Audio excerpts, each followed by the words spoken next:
2014 Will County Planning and Zoning Commission meeting to order. At this time, all please rise for the Pledge of Allegiance. I pledge allegiance to the flag of the United States of America and to the republic for which it stands, one nation under God, indivisible, with liberty and justice for all. Commissioner Stiffen, please call the roll. Mike Carruthers from Joliet. Here. Scott Lager from Homer Township. Here. You're from Shanahan. Kim Mitchell, Shannon Township. Kim Mitchell from Shanahan.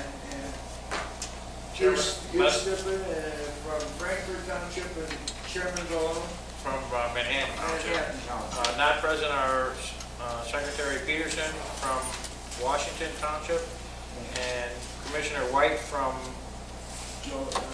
Troy Township. At this time, I'd like to entertain a motion for the approval of the minutes from the January 9th, 2014 meeting. Do we have a motion? So moved. Second. Second. Is there any further discussion? All in favor, signify by saying aye. Aye. All opposed, motion carries. At this time, we have some announcements. Variance cases 6151-B2 and 6154-B2 will be heard to a conclusion by this PZC Commission. Cases 6149-M, 6153-S2, and zoning and administrative appeal of the Will County Building Ordinance will advance to the Land Use Development Committee, the County Boardroom, at 9 a.m. on Tuesday, February 11, 2014. Okay, at this time, I'm going to swear everyone in that plans on coming and giving testimony tonight. I'm going to swear you in mass, so I ask you to raise your right hand, and after I swear you in, please say I do. You swear to tell the truth, the whole truth, and nothing but the truth, so help you God? I do. Okay, this time we ask you to turn off your cell phones. Also, I'd like to inform everyone that the commission has 7 members, of which we only have 5 here tonight. You do need 4 yes votes for approval. So if your case comes up and you'd like a continuance because there's only 5 commissioners, please come up to the dais and we'll discuss it. Also, on larger cases or larger hearings, we may limit the objectors or concerned citizens to a 5-minute time limit, and we ask that you limit your comments to those that are not already been heard by the commission. Okay, first case on the agenda is opened by Dave Du Bois, case 6151-B2. We have a request for 2 variances. Robert Savala is the applicant. Good evening. Again, the request is for case 6151-B2. There's 2 variances. Variance for front yard setback from 30 feet to 19 feet, and the variance for north side yard setback from 5 feet to 3 feet. The subject property is owned R5. It has a single-family residence on the property. The front porch was built without permit. The front porch existed. It could have been maintained as a legal non-conforming part of the property, but it was removed and reconstructed, which then necessitated the variances. This slide shows photos of the surrounding area. The health department had no objection in this particular case. The slide shows the aerial photography. Should jump here to the area with the zoning on the corridor there. This slide is the plat survey, which the hashed area is shows where the porch is. And the recommendation from staff is approval of both variances. The memorandum, which wasn't going to go into great detail, kind of explains the history on the subject property, what happened, and the rationale for staff's recommendation. Okay. Does anybody have any questions of staff at this time? Thank you. any objectors or concerned citizens for this case here tonight? If there are, please raise your hand. Is the applicant here tonight? Okay, do you have anything to add? No, I If get you don't have, if you have to speak from the podium, yes or no? Do you have? I Okay, do any of the commissioners have anything to add, requests of the applicant at this time? Okay, thank you. At this time, on case 6151-B2, I'd like to entertain a motion for the first requested variance. Make a motion for a variance, case 6151-B2. Variance for front yard setback from 30 feet to 19 feet. We have a motion, do we have a second? Second. Is there any discussion? All in favor, signify by saying aye. Aye. All opposed, motion carries. Do we have a second request for variance? Again, case 6151-B2 for a variance for north side yard setback from 5 feet to 3 feet. We have a motion, do we have a second? Second. Is there any further discussion? All in favor, signify by saying aye. Aye. All opposed, motion carries. Thank you. We do have some paperwork for you, so if you can step up to the dais.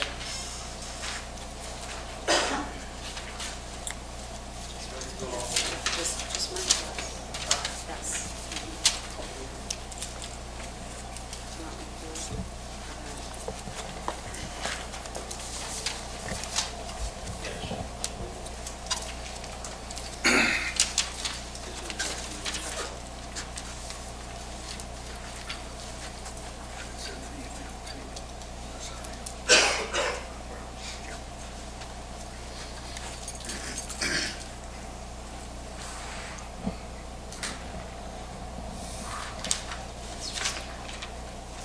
This is a copy. Yeah, that's a copy. Do we need one for both, or does that cover both of them? Yes.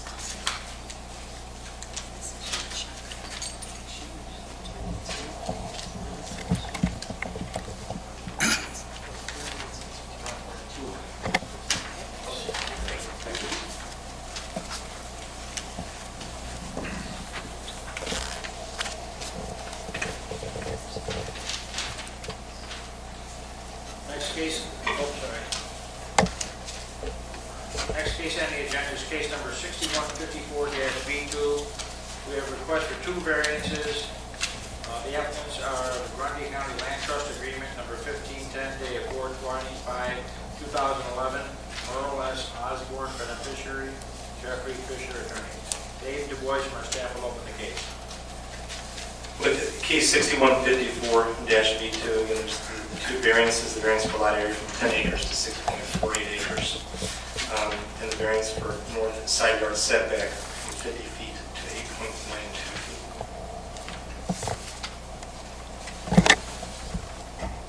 The subject property is zone 8-1, again, 6.48 acres. It includes a single-family residence with an attached garage as well as a detached accessory structure. The subject property was illegally created on July 20th of 2001, and so the variances are to bring the property to compliance.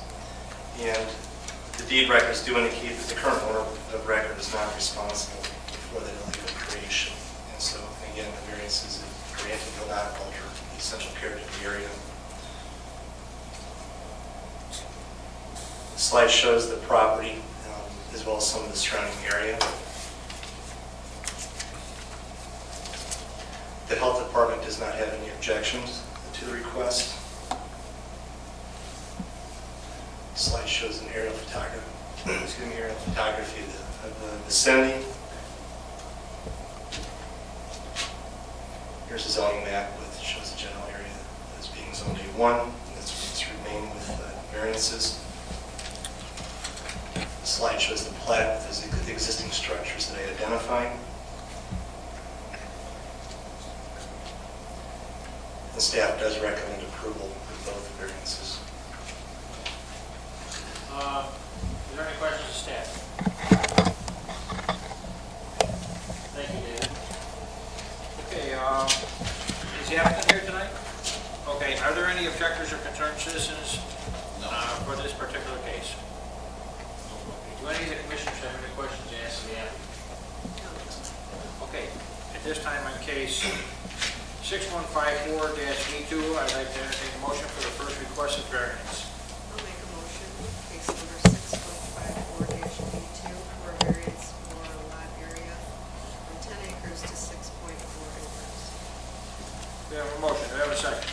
Second. Is there any further discussion? All in favor, signify by saying aye. Aye. All opposed, motion carries. Next, we have a second variance request. I'll make that motion, case 6154-B2, for a variance, approval of a variance for north side yard setback from 50 feet to 8.92 feet. We have a motion, do we have a second? Second. Is there any further discussion?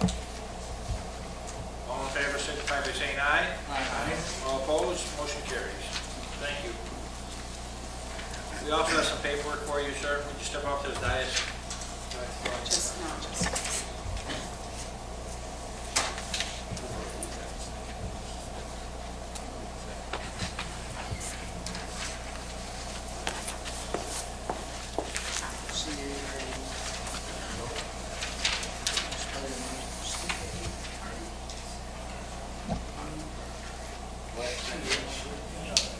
I marked out the side. There you go, this is your. Very, very long.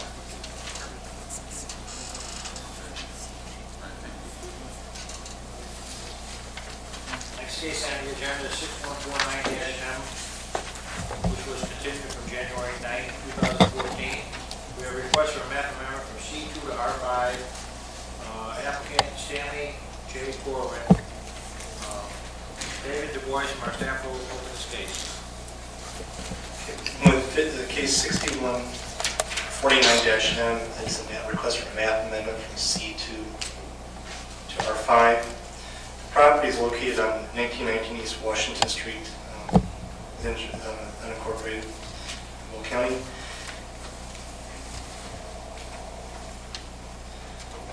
The purpose of the request is to bring the property into compliance with the zoning ordinance and consolidate with the parcel to the east. They would like to build a detached garage, construction of a detached garage.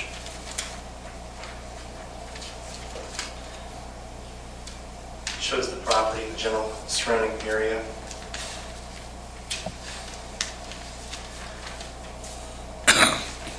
One thing I do want to comment is that in the staff report, you will have noted the health department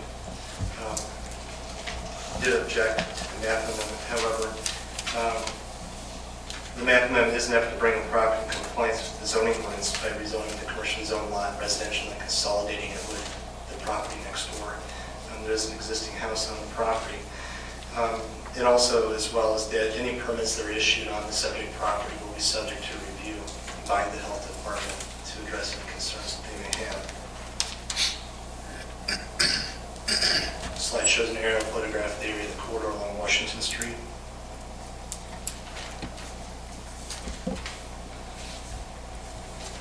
And here you have the zoning, the general vicinity of the subject property.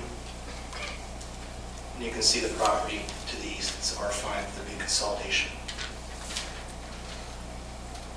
And finally, staff does recommend approval of the map amendment from C2 to R5. David, on this request, is it odd that that's a commercial zone lot on the corner? Is it the lot on the corner that's commercial? It's the lot that's one end from the, on Is the, that odd? That, and I'm not familiar with that location. Is that odd? Is it mostly, oh, okay, there's a lot of work.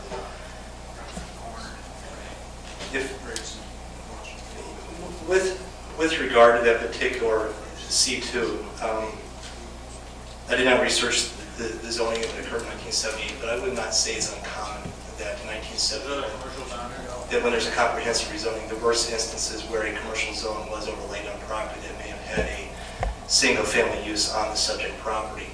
And if that use had existed over the course of time, not been abandoned, it would be considered illegal non-conforming use in the commercial zone. So what they're doing here is basically turning to residential zoning, consolidating the parcel to the east, then they want to construct it. So you got commercial and residential right up next to each other? Yes. Okay. Thank you. At this time, in this particular case, before I ask the applicant any questions, are there any objectors or concerned citizens? If there are, raise your hand, please.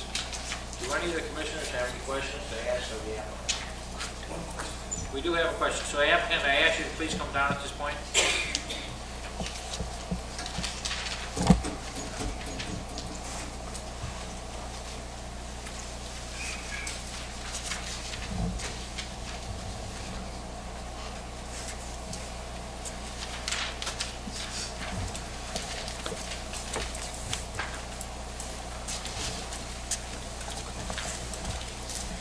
Step up to the podium, sir. You have a quick question to ask you. And state your name for the record when you get up there, okay?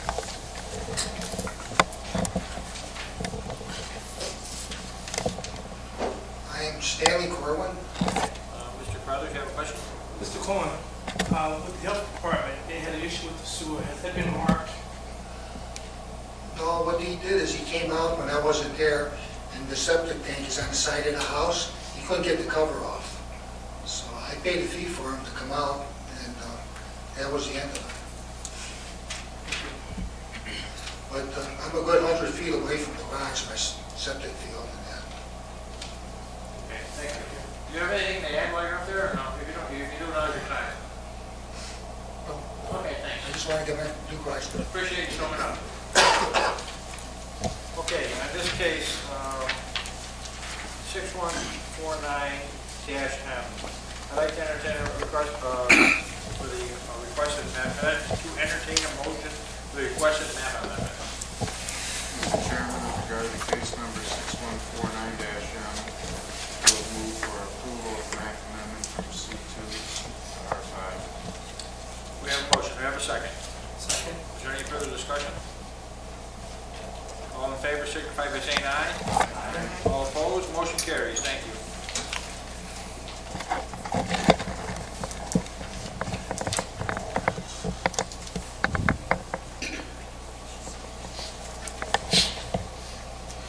Before we open the next case, it says here that this, it says inclement weather is not allowed the applicant to attend the meeting. Is that last meeting? That was the previous meeting. This was the previous meeting? That was the previous meeting Oh. in January.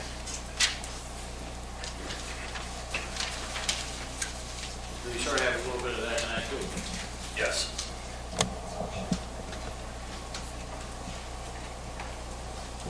Okay, we'll open up the next case. Mike Spatana from our staff will open up the case.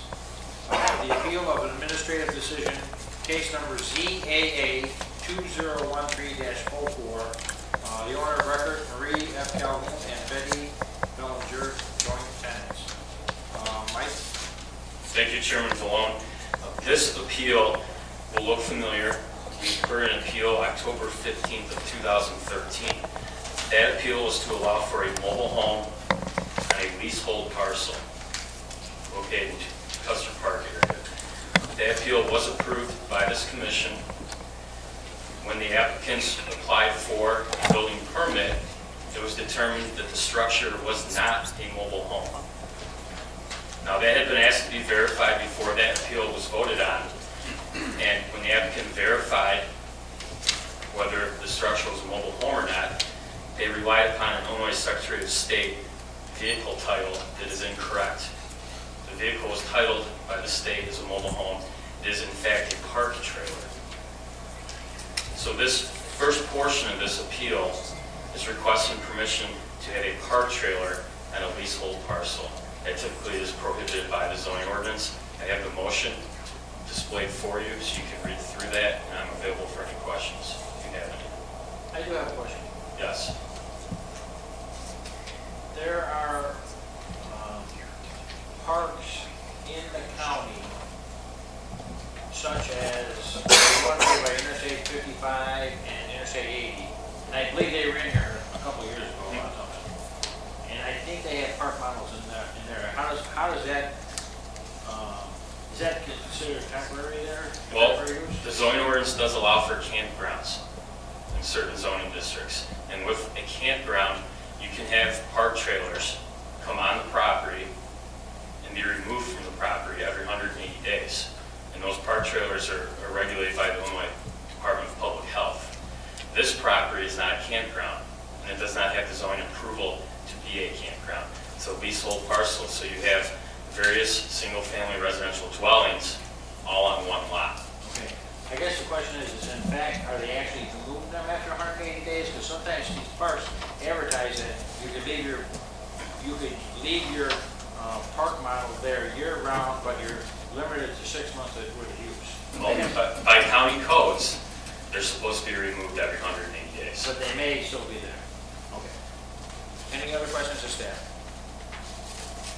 Mike, even though this is in fact, by definition, a park trailer, has it been modified enough that it more or less meets the definition of a mobile home, you know, in this specific case? The answer to that is no, and that will be the second portion of this appeal we'll consider after this first motion. Do we have any pictures of this particular? If you look through the memorandum, Do you have any pictures you can put up on the board? I do believe that, we could pull them up for you. If you might give me 1 second, we'll pull one up. yeah.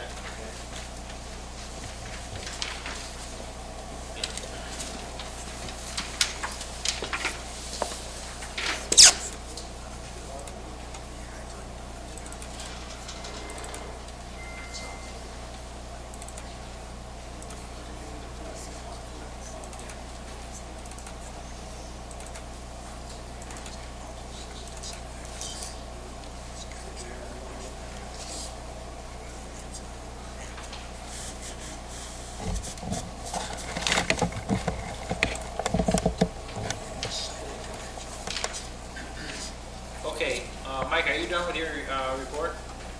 I am. I'm pulling up an image for you real quick. Okay. Do any of the other commissioners have any other questions of the staff? Before we proceed? Okay. Thank you, Mike. Now, would you like me to put the motion back up? Sure. No, well, I want to keep that up a little bit. Okay. Do you have anything else to add? No, I do not. Now, we can proceed with that first motion. That's to address the zoning issue, or if you'd like, we can continue, go through the building code. Okay, why don't you wrap up your end of it? We may have it go back to each one individually, but why don't you go through the whole case, and then we'll have the applicant come up, and we'll address each one individually then. Okay. So the first motion will allow the park trailer by zoning ordinance regulations. There's a second component to this, and that's that the building code would not allow for a park trailer to be utilized as a permanent residence. Mobile homes can be used as permanent residences because they are approved by the Department of HUD. This structure is only approved as a vehicle. It's not approved for permanent residency.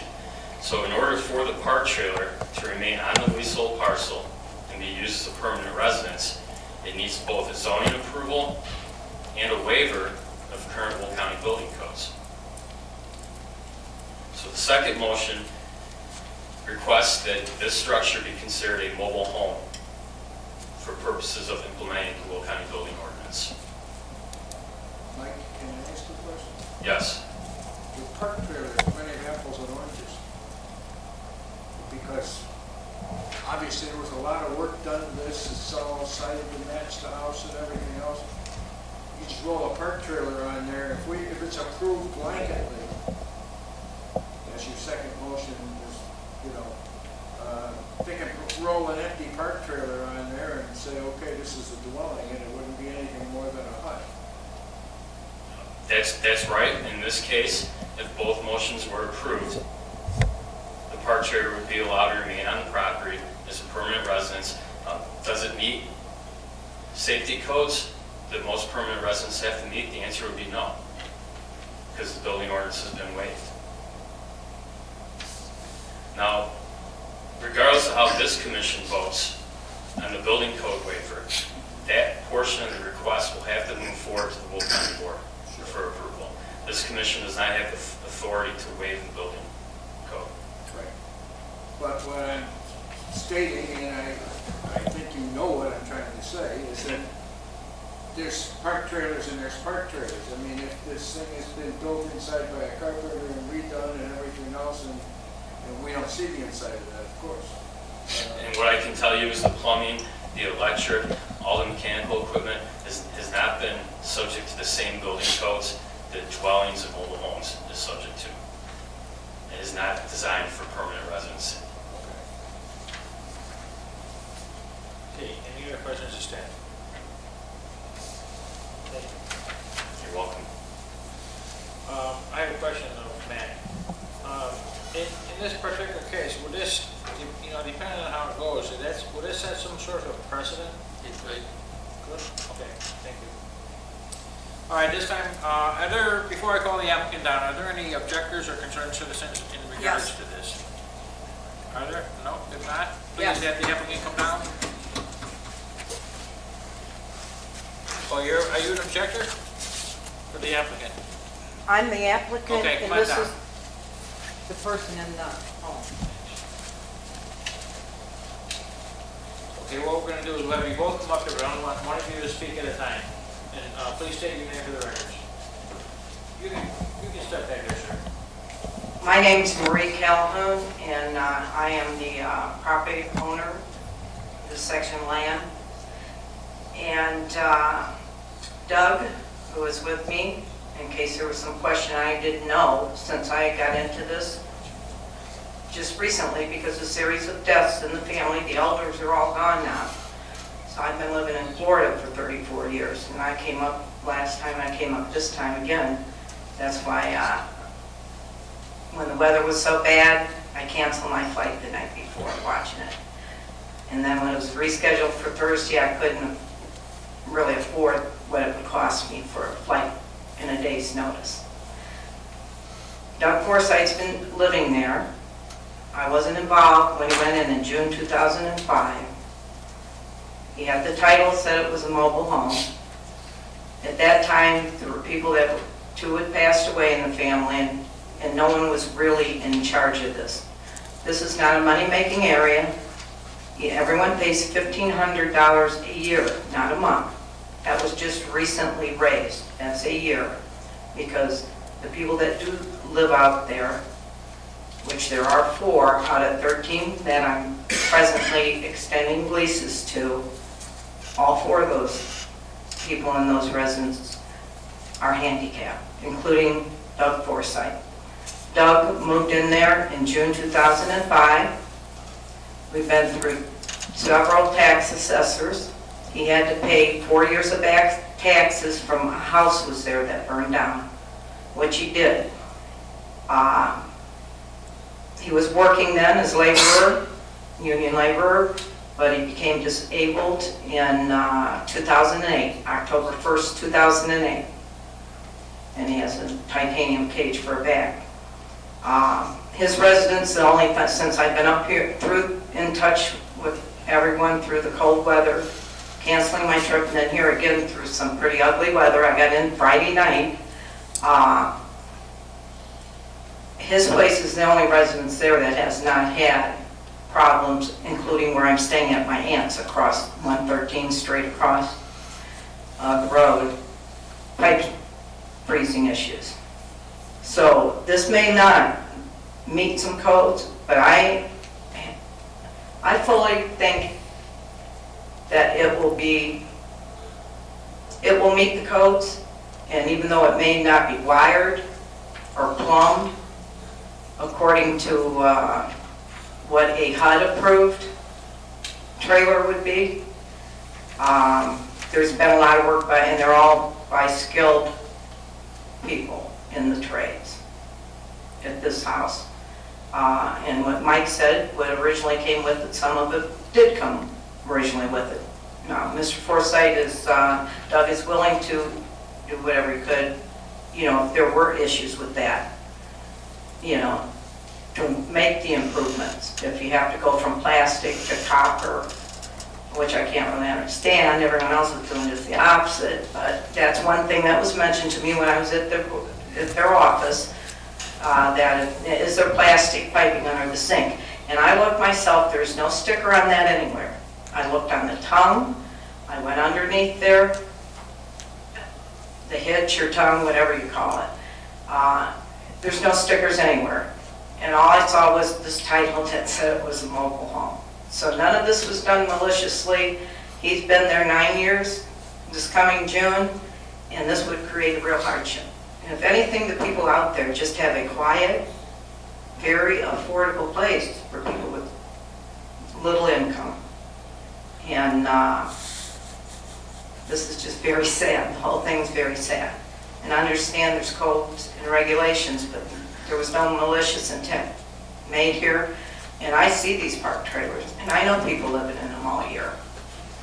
And I know they're in camp. I understand some are in campgrounds, but I really think I've seen a few around that aren't in campgrounds. So, you know, I kind of question that.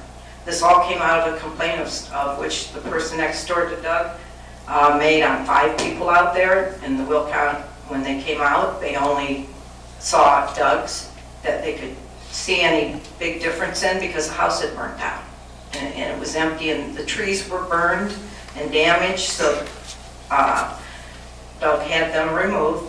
He had all that removed, and the burnt house and everything. And that's how this all came about. It's always been a place since the late 1800s for people never paid a dime for my great-grandparents. And this was all, you know, through 2 presidencies in 1831 and 1849, which I told this board before, you know, it was abstracted, the Calhoun family. And then through the years with road maintenance and snow and floods and this and that, to get in and out of that lane, we had to start charging. It started at, from $1 a year and went up through the years since the late 1800s to $1,500 a year, not a month. And we're at a loss because Doug has nowhere else to go. So I'm asking, and I was worried even making it up here tonight, and then I was really worried when you said, there's 5 people here and you need 4 yays. I didn't know that. But I knew I had asked if there would be a quorum, but it would have been hard on me to reschedule this again. Sure. That would be, you know, the 3rd time coming up here. So anyhow, I'm just pleading for the mercy of this board to not displace a disabled individual that, in my opinion, I had no idea this was a recreational vehicle. I've never seen one driven down the road like this. The title said a mobile home. I thought it was like a prefab thing. It looks so nice. I've been inside it, used the plumbing myself. Sat and had coffee. So, you know, in my opinion, it's not some tacky, totally out of code place to live. And 9 years living there and never having one problem, not even a frozen pipe, is a lot to say, especially through this past January. So that's why I thought it was worth coming forward here again and appealing this again when we found out the unfortunate information that the state of Illinois made a mistake when they said it was mobile home. So are you saying that this piece of property has been in your family's name since 1831? Yes, 13 years after the state of Illinois became incorporated? yes. And will it continue to be in your name? It will continue, yes. Do you have heirs that will go into it? Yes. Families? Yes. I have a daughter, and just across the road, my daughter and I just inherited part of it that was given to an aunt that wasn't on the riverside. So we have the complete triangle back again. That's, as a side issue, I think that's commendable because you know what? You don't see that too often. It's almost 200 years. And all the family members and their children, who are adults like my daughter now, they love it. And they want to keep it in the family. So, and my grandchildren even, and really wanted to come up this weekend. So when it was 180 some years, the Calhouns have been good tenants or good keepers of the property. We've always paid the taxes. Now that I have to collect them from everyone, it's a real hardship on me since it's all under the R1 PIN number. But everyone's helped me out with that, Kathy Tisak and her crew. And then finally, I had to just estimate the taxes. They said, well, one assessor told me, well, add 3% to everyone. Well, I manually did that so I could collect them because we have to pay the tax bill.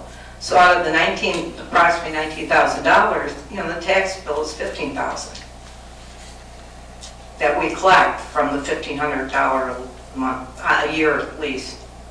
So it's not a moneymaker, no. All right, any other questions of the applicant? Sir, do you have anything to add? No. Okay, thank you. Thank you.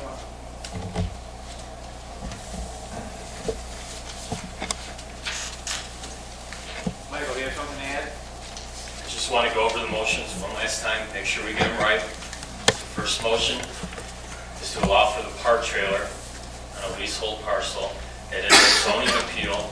This commission is the final decision-making body for that appeal. If this commission were to deny that appeal, it can be requested to the county board. The second motion is a waiver of the Will County Building Ordinance and will allow our building division to treat this park trailer as a mobile home. So we'll simply review utility hookups and make sure that the park trailer is anchored. That second motion or appeal has to move forward to the county board because this commission is not the decision-making body for that appeal. Okay, thank you. Okay.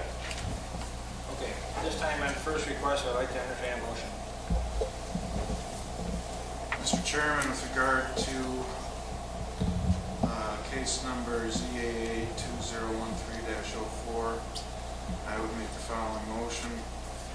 The administrative decision being appealed, ZAA 2013-04, is an error, and that the park trailer is a permitted use on an A1 zone residential leasehold parcel, identified by PIN number 0125-20400-002-0000, and commonly known as 20340, highway number 113, Custer Park, Illinois 60481. We have a motion, have a second.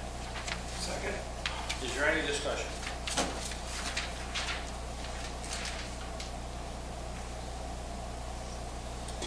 We'll have a roll call vote. Mr. Stippen? Yes, sir. Mr. Carruthers of Joliet. Yes. Mr. Lager of Homer. Yes. Ms. Mitchell of Shanahan. Yes. Peterson is from Washington, is not here. Stippen says yes. Frankfurt. White from Troy is not here. Chairman Malone from Manhattan. Yes, motion approved. Next, we have a second request for appeal. We have a motion. Mr. Chairman, with regard to the same case number, I would make a motion that the park trailer located on a parcel identified as PIN number 0125-202-00000,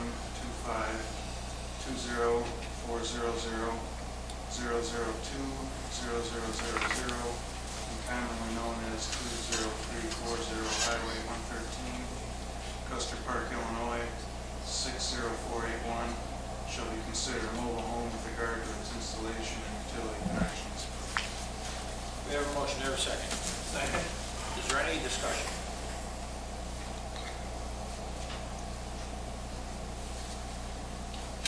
Commissioner Stippen, roll call vote, please.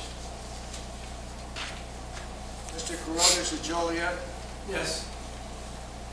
Mr. Lager of Homer. Yes. Ms. Mitchell of Shanahan. Yes. Peterson of Washington is not here. Stippen. That's votes yes. White of Troy is not here. Chairman Malone of Manhattan. Yes. Motion is approved. As staff previously noted, the second part of the appeal does go to the county board or to the land use. We'll go to the land use committee on February 11th at 9:30 a.m. and we'll proceed to the county board in February. Did you hear that? Did you get those dates? February 11th at 9:30, it goes to the Land Use Committee. And then the county board meeting, I believe is what, is it the third Thursday? Correct. At what time? 9:30 a.m. 9:30 a.m. So it'll all commence this month. Okay, thank you.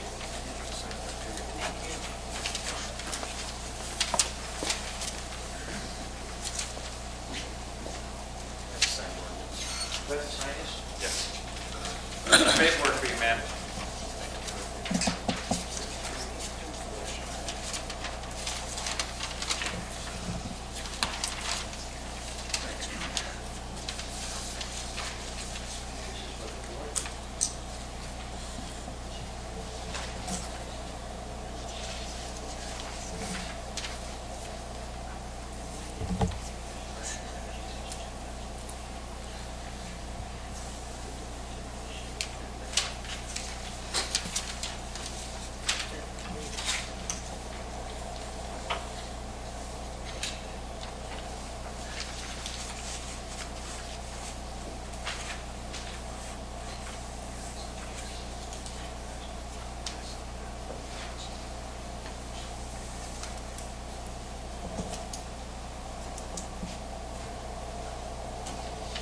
You need this one too, Mike?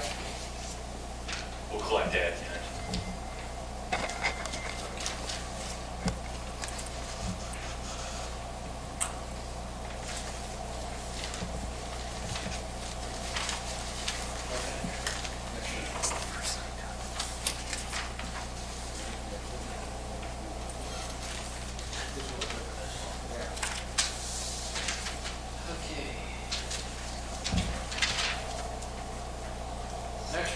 Next case on the agenda, case 6153-S2, which was continued from January 9, 2014. We have two requests for special use permits. The applicant, APE Partners, playing through golf, tenants and agent. Mike Sajana from our staff will open up the case. Thank you, Chairman Valone.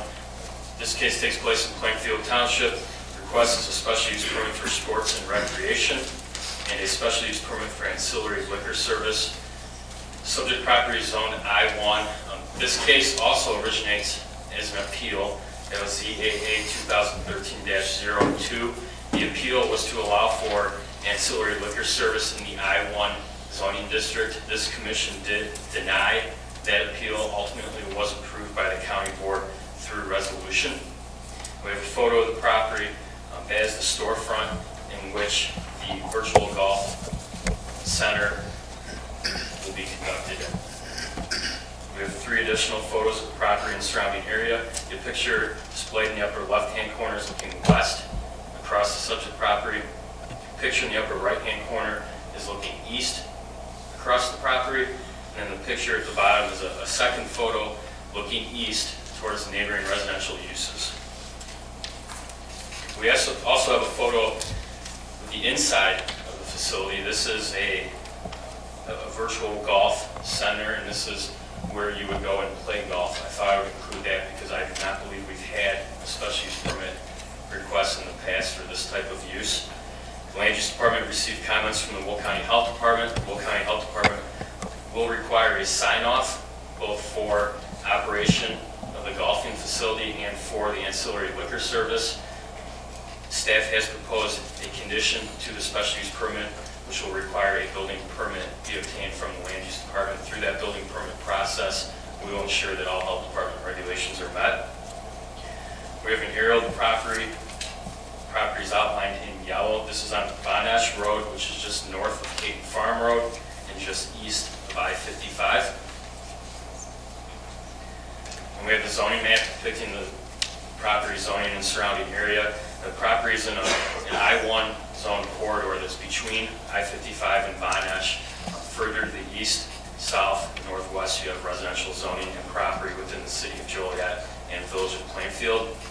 Staff is recommending approval of the special use permit for sports and recreation with 4 conditions.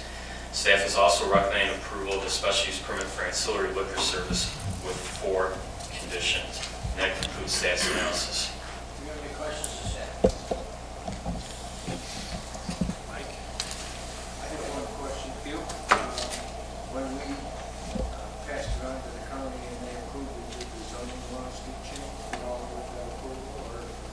No, they do not. Special use permit. The zoning laws do not change. With that approval from the county board, it was the county board telling the zoning administrator to accept an application for a special use permit in that zoning district, even though the zoning ordinance does not allow it. So at this time, all other properties owned I-1 could not request this special use. It's just for this property. Okay, thank you, sir. You're welcome. I wanted to know. Okay. Before I call up the applicant, are there any objectors or concerned citizens on this case? Are there any up there in the, okay, at this time I'd like to call the applicant down.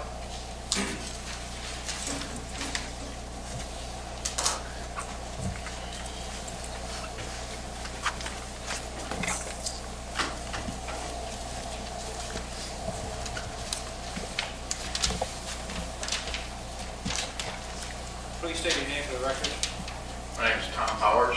Okay, can you go, give us a quick version of what you're doing here again? I know it's been a couple of months, so we can go on the record. What we do is indoor golf facility.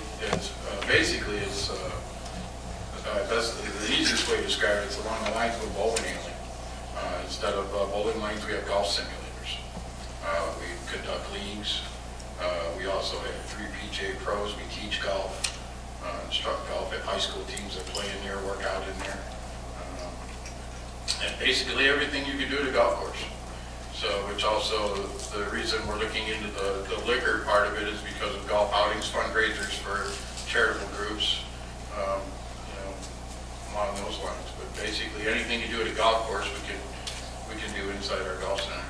How do you, I know you probably have to answer to the liquor commission, but how do you regulate the use of the liquor in the facility when there's minors present? I'd have a separate room for that, have it behind the counter, so it'll all be served separately. And then we have separate rooms in there, so like when the kids are in there, it's usually the juniors are all there at the same time, but some come in and play with their parents and that, but we have different rooms, so there's 2 different rooms in there, so we can isolate it for clinics and stuff like that when we have different events. We wouldn't have, say, a party going on or a fundraising event going on and have junior golf and that at the same time. But if it's like open Saturday, if you have a separate room for the liquor, is someone limited to that room, or can they go to the other side? Oh no, you can go into any room and we have, With the liquor? yeah, into the golf simulator, sure. Okay. But we also have, like the golf course would have rangers, so we're also in all 3 rooms with people that are present in all 3 rooms to see that, that they're not being consumed by minors. Are the people, are they also in there to help with the use of the equipment? Or Yes. Are they usually, when someone's playing a game on the simulator, is there usually somebody there, or are they there by themselves? Oh no, we're always right there with them. There's always someone in the room with them? Right. Okay. Any other questions of the applicant? Thank you. Thank you.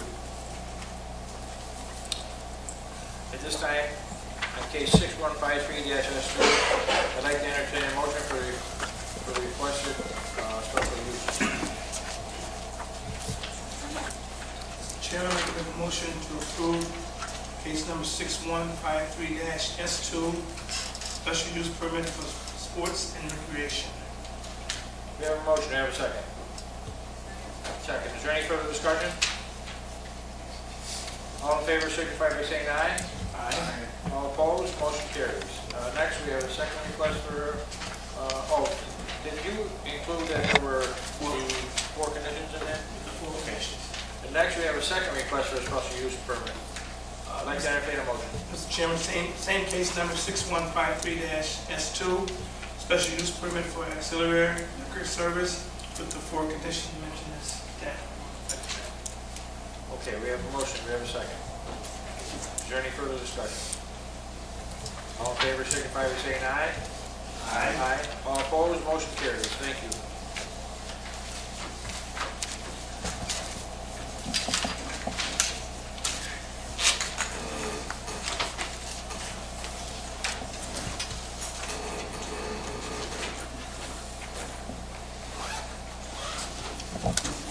Last, but certainly not least, on the agenda, we're honored tonight by Mr. Steve Lazzara as president to discuss the corridor plan for Illinois Route 53, which includes County Board Districts 8, 6, and 2.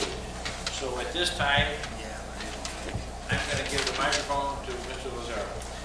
Thank you, Mr. Chairman and members of the Plan Commission. First and foremost, the honor is entirely mine. Secondly, I want to begin by introducing our consultants, Ms. Farad Sarin and Perry Georgiopoulos, and they will be presenting. What you have before you tonight is a plan for the Illinois Route 53 corridor from I-80 going southward to Braidwood. I think it's a marvelous plan. It's a document that really grew out of an exercise that was done at Midday when we were looking at alternative transportation studies. And we have Mr. Rick Short here from Midday, who's in the audience, along with a lot of other people that were very supportive of this plan. But I want to make it abundantly clear that the credit for this document really goes to all of those who helped and to the wonderful consultant team that we had that was very capable to synchronize everyone's comments, concerns, and issues and really put together a plan. This document was funded through a unified work program grant through CMAP. It's trickle-down transportation funding. It was an 80-20 match. Our 20% was in-kind services. So the actual cash outlay, none of it came from the county, came from CMAP. And tonight it's beginning with the public hearing process. It will track through to the Land Use Committee and then hopefully go for approval by our county board. One of the last things you'll see in the plan is the implementation strategies that our consultants are proposing. And after we get the document approved, those are hopefully a couple of things we'll begin working on over the summer. Eileen Franz is here. She's going to help assist and work with us on the plan in our department. So I'd like to begin with our consultant's presentation. I'm sure you'll be very pleased. And again, the credit definitely goes to them and all of those. Some of them are here tonight to really help put this together. So thank you. All you guys. So I do believe we have a microphone. Do you need a microphone? Or do you want to stand by the podium? That's the, oh, that's the, so I don't need to use a microphone. It's at the podium.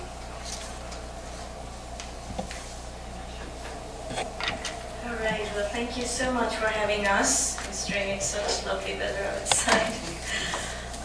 We're delighted to be here, and thanks a lot to Steve. We see quite a few members of the steering committee and so many people who've helped with this plan. I'm Farad Sarin. I'm the principal of GECO Planning and Design, and I'm Perry Georgiopoulos with GECO from my team. This was a big team. We were the prime consultants. We had a few other consultants as part of the team. We had HBS, who looked at the tourism component. We had SB Friedman, who looked at all the economics for the project, KLA for looking at the transportation, and we had RTKL looking at architecture. So big effort. It was one of the most amazing projects that we've done, and I know you have a copy.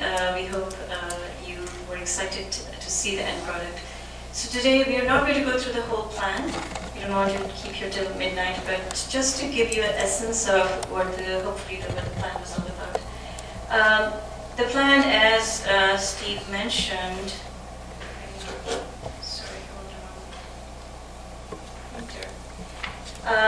was a fairly large plan. It went all the way from the city of Joliet, 25 miles of Illinois 53. As many of you know, that's also historic Route 66, going through Elwood, Medavin, National, Dolores Prairie, Wilmington, and down to Braidwood. We also were happy to involve the village of Manhattan, which is not right on the corridor, was right there. So a huge area, about 400 square miles of area to look at, funded by CMAP.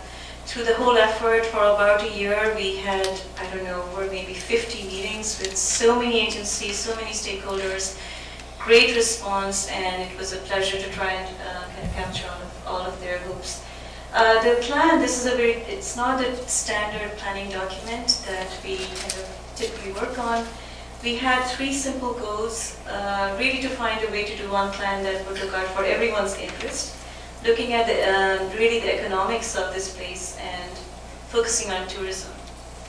The next slide kind of showcases a little bit. We throw a cartoon in there to maybe make you laugh a bit.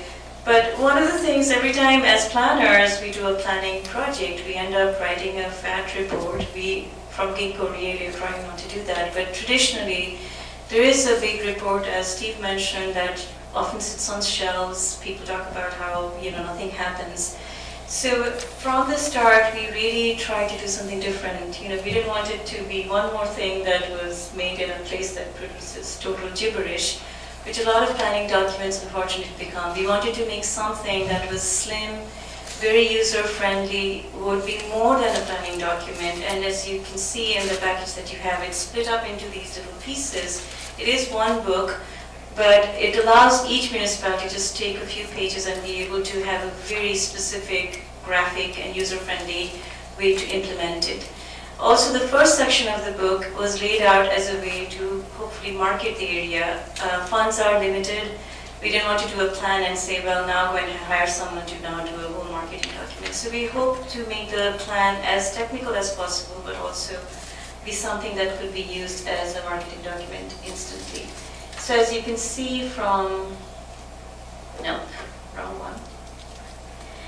some of these spreads, they are laid out as a double-sided spread. That section kind of allows right now for all the people in the community to kind of showcase this. We had a lot of meetings with the state tourism people and many different tourism agencies. And right now, just with some of these spreads, you can talk to developers, talk to other people about the assets of this place. So with that, we'll just walk you through the book very quickly. We try to write this in a way where if it's a slideshow, it kind of is its own kind of advertisement of this part of Will County.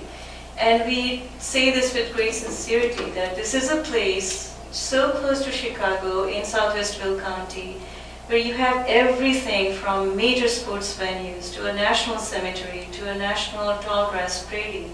Just incredible assets, beautiful rivers, and along with those major anchors, so many small delightful things that many people in Chicago don't know of. So the whole pitch for this project was to find a way to package all of that, where individually they may not be great tourism destinations, but you put all that together and you're anchored to the north with the great city of Joliet.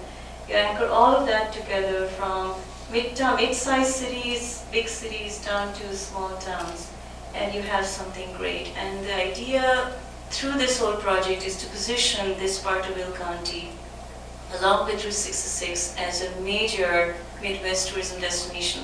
So when we started this project, it seemed to be kind of a little bit of a pie-in-the-sky idea. As it evolved, it has grown more to why hasn't this happened already. So we hope this is one project that doesn't sit on the shelf. It is up to all of you to really, and we're from Orland Park, we have great kind of commitment to this part of Will County. We hope this will be an economic engine for all the struggling communities here. Again, huge public participation from state to local to county agencies, community people. This has been a true pleasure in putting together, and hopefully the book captures that.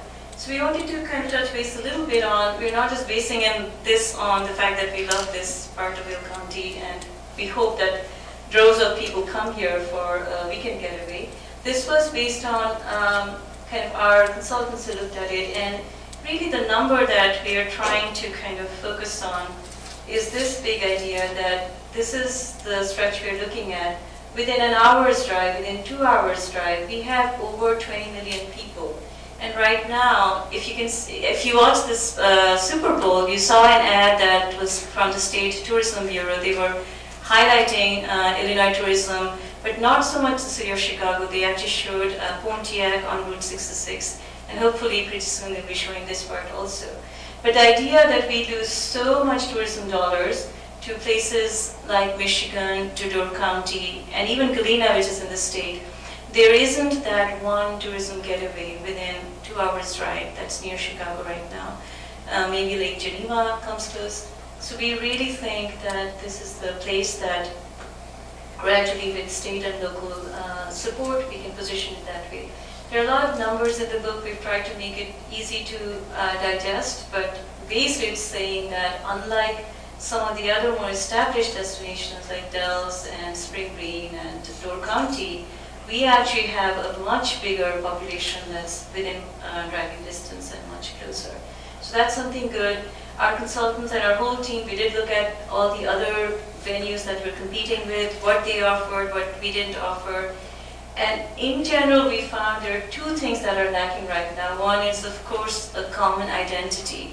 Right now, even as we were doing this project, we called it Illinois 53 Corridor. No one wants to go to a corridor for a weekend, so we need a name. We tried very hard through the process to push everyone to pick a name. That didn't happen, but there are suggestions in the book from anywhere from Will County Prairie or something to do with 666, the name, whatever the name it is. There needs to be one identity that we can say, okay, there's this place, and within that place there are these great communities. There is no lack of assets, so we didn't quite focus on building new places or putting a lot of money in building new destinations. Really the focus is on building on that, finding a name, and really focusing on the identity. And really this kind of long-term strategy that first, let's get this to become a much bigger, well-known place for day trippers. Gradually that can hopefully become a weekend getaway with more hotels and then long-term a vacation destination. Now the day trippers, think about it, people who love hiking already know about the Mid-Haven. They're coming here and hiking. People are coming to the river to fish. People are coming to the sports venues to see the NASCAR racing. There are thousands of people who are coming to this corridor to do one activity, not knowing that there are 300 things right next to you that you could go and visit Wilmington or shop in Joliet. So this plan really, first and foremost, focuses on just connecting these dots. And we looked at different ways of connecting it. In the end, we found that Route 66 might be the way to start this process simply because it's already an established national and internationally known tourism destination. So with the 66 story, we call the plan 6 Stops on 66. And the story is pretty simple. Right now, on 66, there are 3 places that people stop. And this is not just local tourists. We went and looked at 66 tourist websites in Germany, in Australia, where people know more about Route 66 than our own people here, which is kind of sad. But the way they market it is, there's a stop in Joliet, there's a stop near Gemini Giant, and you take a picture, and then you just drive down to Braidwood, take a picture in front of the Polka Dot restaurant, and then you're off to Springfield and off to Missouri. So this whole plan was based on this idea, can we get people to stop more in this corridor and know about all these other smaller dots that are right there that you might be able to go and spend more time there. As well as people who are at these smaller dots, they may not even know that Route 66 is right there. So this idea of just connecting these dots in a very coherent way was kind of the basis for the whole plan. This is the kind of full plan. I won't go into all the details, but it's as simple as really connecting the dots and finding a way to build off of each other.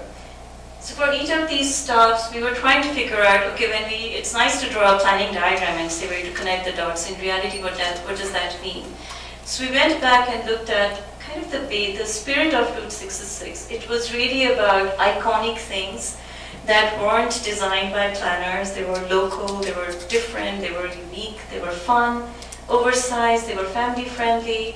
And how can we tie that with some more current modern things that people have talked about, everything from bike sharing to electric cars to geocaching, all these things that the community has talked about. So the idea came that for each one of these stuff that we're talking about, can we pick up on those themes? Can we do something unique? Something that's you would stop. You're driving on Route 66, but you would stop unexpectedly. Stop, take a photograph, and maybe think twice about leaving without eating lunch. So the whole goal is to try and find a way to get people to spend more time and spend more money in our communities. Along with all of that, we looked at very extensively the bike trail network, and one of the big recommendations which we hope you support. And one thing to note, through this whole process, we were very delighted. We had huge participation from IDOT, from IDNR, the Forest Preserve District, so many local communities. And their support goes into these recommendations. But one of the big recommendations we are making is on Route 66, on Illinois 53, to put in a bike trail right there. Now, this does not impact truck traffic, it does not take away any pavement. The right-of-way is right there. This is very doable. IDOT has kind of given their blessings, so this is something hopefully as a county will move forward. One of the basic things everyone talked about was the lack of signage. This is kind of sad that we have all these great amenities, that even Route 66 right now, if you're on I-80, these are images on I-80, or even if you're on Route 66, you really don't know where the heck you are or how to get to these destinations. So this has been one of the biggest pushes. We've had great meetings with IDOT, and IDOT is supporting this, so we hope, if nothing else, the signage plan moves forward.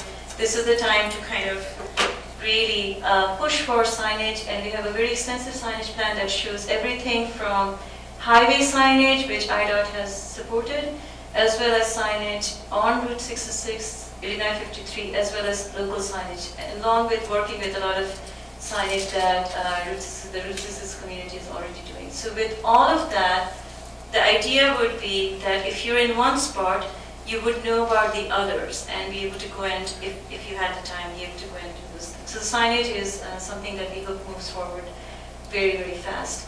I'll walk you through the stops very quickly. The first stop is one that was on no one's radar screen. This is in Joliet, right after you go south of I-80. And the reason we started looking at this area, there's the Joliet Quarry right there. You have the beautiful Des Plaines River, the Brandon Dam and Lock. These are national heritage sites that people outside don't even know about. As we started looking at that, there are other smaller quarries. We see Mary Baskerville here that the community is interested in. So we tried to package all that together, and the idea that once you cross I-80 and you enter the corridor, here there's an opportunity to have a sense of a gateway into this place. Now, every time we say gateway, it means more money and you've got to build something. Here, there's an existing bridge which is in dire need of repairs or some improvement. These were ideas that came even before we started. The Speedway was already kind of talking to the city of Joliet about some improvements there. We did show this to IDOT. They're supportive as long as it meets their guidelines. So this is just some paint and talking to the railway people. These are all doable projects to kind of do a great gateway. Along with that, we have some ideas for parking and access to Brandon Dam and Lock, the quarries, to make that area, which is underserved, economically really struggling. There's a beautiful little community there that is struggling economically, and perhaps this stop could, these ideas could really help them. As we go through each of the stops, they're unique. This is the stop where we have the existing sports venue, over 150,000 people visiting every year, coming to the sports venues and leaving, not realizing they're just next to the Medavin National Tallgrass Pier, the Abraham Lincoln Cemetery, all these great national gems. So the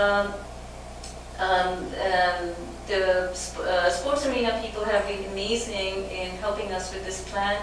There's some great ideas to have Route 66 tourists stop there. These all came from the Speedway, and they're all wonderful ideas. One of the things was amazing as we were doing this project, there was a proposal which may have gone through your committee for a new gas truck stop. And when they saw the plan, they actually installed this. I don't know if you guys have seen it. This is the Blues Brothers car. They did it in a kind of 66 theme with the notion that 66 tourists might stop there, take a picture, and stop for a bite in their deli there.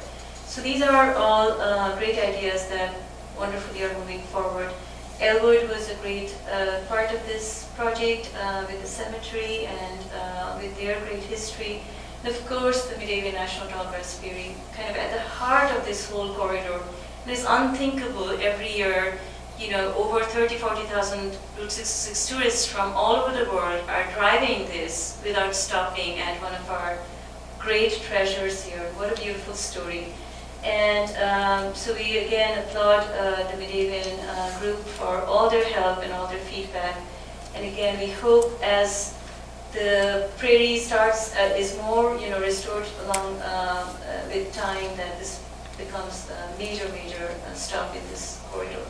We have some big ideas here about, along with the trail on both sides, long-term having an observation tower. One of the things with the prairie is it's so flat, you can't really see the beauty of the whole prairie and the Midway as well as the rivers. So this is kind of a big budget idea. No one has said no yet, so sometimes big ideas actually get funded.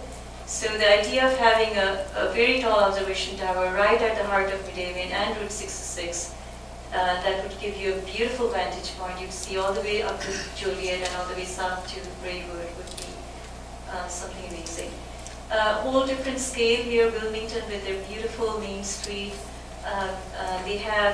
They built a fairly detailed island plan that's part of this project. The city of Braidwood has been a great component of this project. Again, with different scale, how this plan can help their Main Street, as well as one of the most undiscovered gems right in Braidwood is the Braidwood Lake. It is a beautiful, large lake, and there's a fossil park there. There's so much history, and again, you know, we're in Orland Park. I had never heard of this place. So there's each individual place may not be a great destination right now, but packaged together, really this 400 square mile area offers incredible assets. As Steve mentioned, there's a kind of whole implementation section there. We don't need to go through all of that, but we tried to make it very tight and very concise. Everything from long-term projects to near-term projects are listed there. We hope this is one of the projects we hope does not sit on a shelf and gets implemented with amazing community support and your leadership. So thank you again, and thanks for having us tonight. Thank you. Steve? Again, I'd like to allow you guys any opportunity, or members of our audience, if they have any questions or comments, but again, we feel real strongly about doing some implementation in this area. Clearly, there's some crossover between land use transportation planning and historic preservation. Working with Eileen throughout the summer should be really interesting. We're thinking about going UIC, getting an intern, and having them do a master's project on the implementation policies. So we have every desire to really start bringing some of these things to fruition. Obviously, the observation tower and some of those things that are expensive will be a little bit more time consuming and will need a little bit more involvement. But things like painting the bridge and beautification, working with IDOT for signage, those are really achievable goals that we can really see happening in the near future. So again, I want to thank you. We had a great consultant team. We had a great group of stakeholders, members of the public, members of other agencies that helped us out a lot. And with that, any questions, I'm sure our consultants are happy to answer, so thank you. Steve, where does this go from here as far as getting funding for some of these projects? Where does it go? I mean, it's a very nice study. Does it go to the state? Does it go to, private donors? Well, let's take a look at that for a minute. Once it comes out of your committee, it'll track through land use and the county board. When we have an adopted plan in place, it's always a little bit easier to get funding because we can always fall back on saying that our elected officials have adopted this.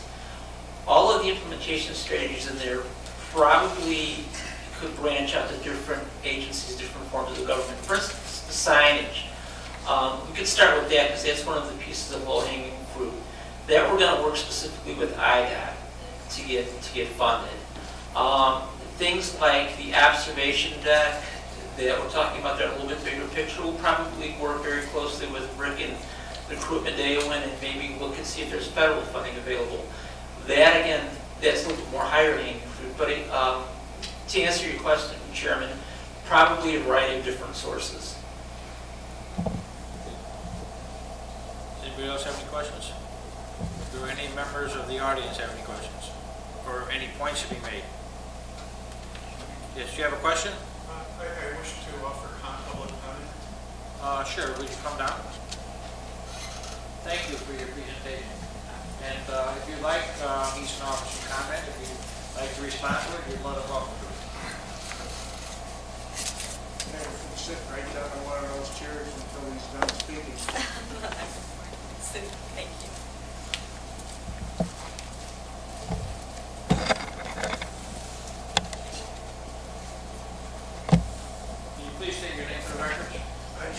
Keith Landovitz, and I'm a resident of District 6, and I represent the Will County Environmental Network, a local all-volunteer citizen organization whose members wish to express their heartfelt support for this proposal and hope that it will move forward to implementation.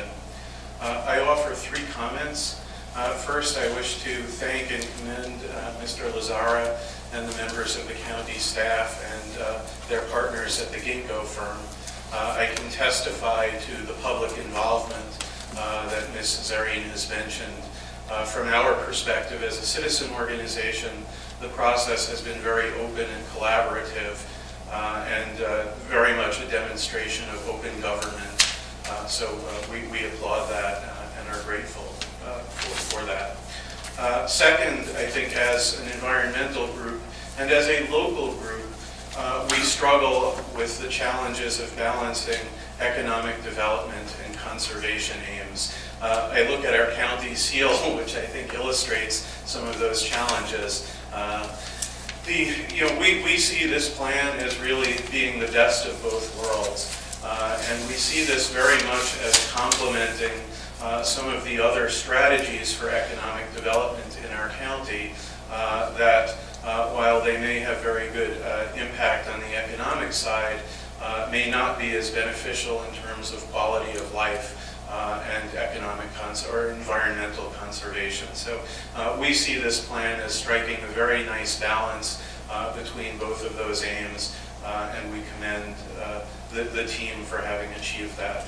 And then finally, and the part that for me makes this really heartfelt, and I think this is the essence of conservation, or the ethic of conservation, is that this team has come and looked at this area, which in some places, frankly, is bordering on or is outright blighted, and has suffered from perhaps almost exploitative economic activity. But people have come and looked at this and they've seen beauty and goodness, right? And they want to develop it in a way that does not require a massive commitment of funding or other resources, but develop it in a way that brings out that good essence of it and then takes that and offers it in a very marketable and packageable way to the world. Right? And that to us is really what conservation is all about. And I think as environmentalists, we do ourselves a disservice by emphasizing just the natural aspects of our land. But this plan balances beauty that people have seen both in the natural and in the man-made, right? And puts those in juxtaposition, puts them together.